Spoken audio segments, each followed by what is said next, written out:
rules. Exodus 19:23-26. Now read. But Moses said to the Lord Jehovah Yahweh, the people cannot come up to Mount Sinai, for you warned us, saying, set bounds around the mountain consecrated. Then the Lord Yahweh, Jehovah, said to him, away, get down, and then come up, you and Aaron with you, but do not let the priests and people break through to come up to Jehovah the Lord, lest he break out against them. So Moses went down to speak to the people and spoke to them. All right. We ready now? Exodus 20, so we can wrap it up. Exodus 20, so we can wrap it up, and then go back to Deuteronomy 18 so we can see the point. Hold on. What happened here? 1 second, guys. That's what happens. Technical problems. Here we go. Exodus 20, verses 1 and 3. So he's now on the mountain. They see the cloud, thunders and lightning, hear the trumpet. They hear God's voice audibly. And this is when he gives them the 10 commandments. Exodus 20, verses 1 and 3. And then watch their reaction. And we're going to go back to Deuteronomy so we can tie it in. This is how you can bury Muhammad. Okay. Exodus 20, verse 1 and 3. And God spoke all these words, saying, I am Yahweh, the Lord your God, who brought you out of the land of Egypt, out of the house of bondage. You shall have no other gods before me. All right. Now notice Exodus 20, verses 18 to 23. 18 to 23. Okay. Now watch, and then we're going to connect it with Deuteronomy. Say, I have to go slow. You want meat, right? And if you want meat, I got to go slow. It may not be as entertaining, but you'll know your faith by the power of the Holy Spirit. All right. Now, all the people witnessed the thunderings, the lightning, flashes, the sound of the trumpet, and the mountain smoking. And when the people saw it, they trembled and stood afar off. Now, watch their reaction. Right? Then they said to Moses, you speak with us, and we will hear. But let not God speak with us, lest we die. Pay attention. This was 40 years earlier. Then Moses, 40 years later, right when he's about to die, reminds them of this. And Moses said to the people, do not fear, for God has come to test you, and that his fear may be, right, before you, so that you may not sin. God is testing you to show you he's real, so you fear him, not sin, so it can go well with you, because God doesn't want to punish you. He loves you. So the people stood afar off, but Moses drew near the thick darkness where God was. Then the Lord Jehovah Yahweh said to Moses, thus you shall see the children of Israel. Say to the children of Israel. Thus you shall say to the children of Israel. That's what you're going to say to them.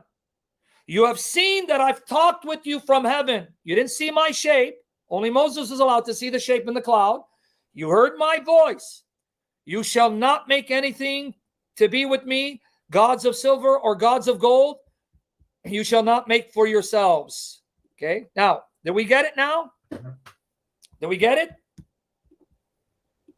God appeared in a cloud that they saw, but he didn't allow them to see his visible shape that Moses saw when he came into the cloud, lest they make an image of it and fall into idolatry. But he did allow them to hear his voice audibly, and the magnificence, the glory and the power and majesty of the voice shook them to their very core with fear. And they go, enough. We don't want to hear the voice. You speak to us. And God did that to teach them. Now you know I'm real. Now you heard my voice. Now you saw the cloud that I'm in. Know I'm God. Don't mess with me. Don't sin, because I'll punish you, and I don't want to punish you. I want you to obey me so I can bless you. All right. We clear now, right? So you speak to us, Moses. You be the middleman, the mediator. So much for the claim by Jews. Judaism doesn't have a mediator, middleman. What's this if not a mediator? Okay, now watch now Deuteronomy again. Now with all that as the background, let's go back to Deuteronomy and see if you make the connection. So why is God saying to them, I will send you a prophet like Moses? Here. Now you're going to understand it. Now it's going to make sense. The Lord Yahweh, Jehovah, Deuteronomy 18, 15 to 16, to break it up, will raise up for you a prophet like me from your midst, from your brethren.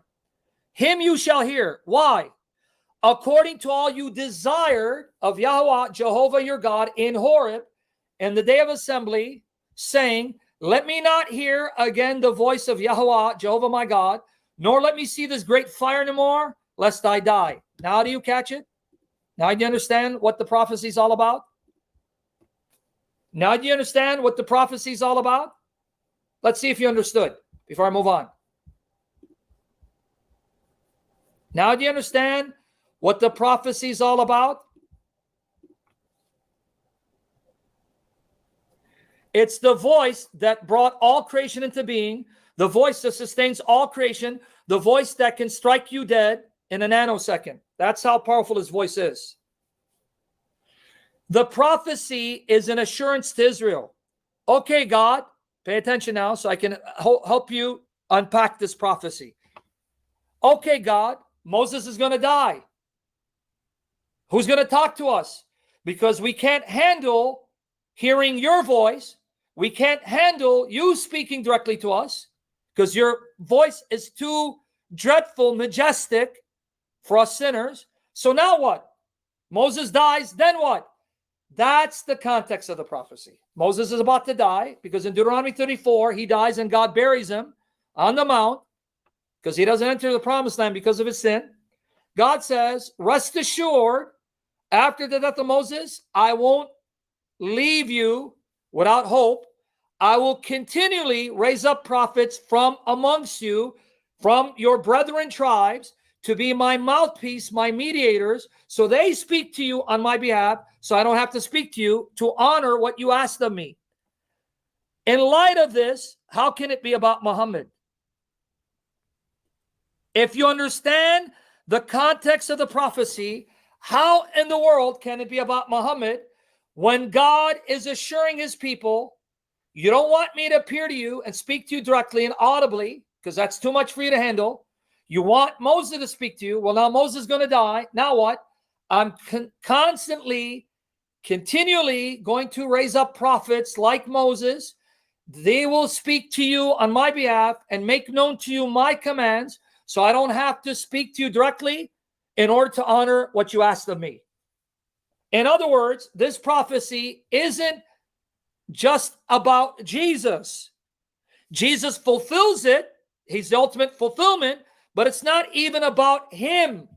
It's about a succession of prophets, an office of prophethood that many Israelites would assume to be God's mouthpiece to the people, which would be fulfilled in its ultimate sense by Jesus. But this interpretation makes it impossible to be about Muhammad. You see my point? May the Holy Spirit strengthen my voice. Right there, you destroyed Muhammad. If you understand the context of the prophecy.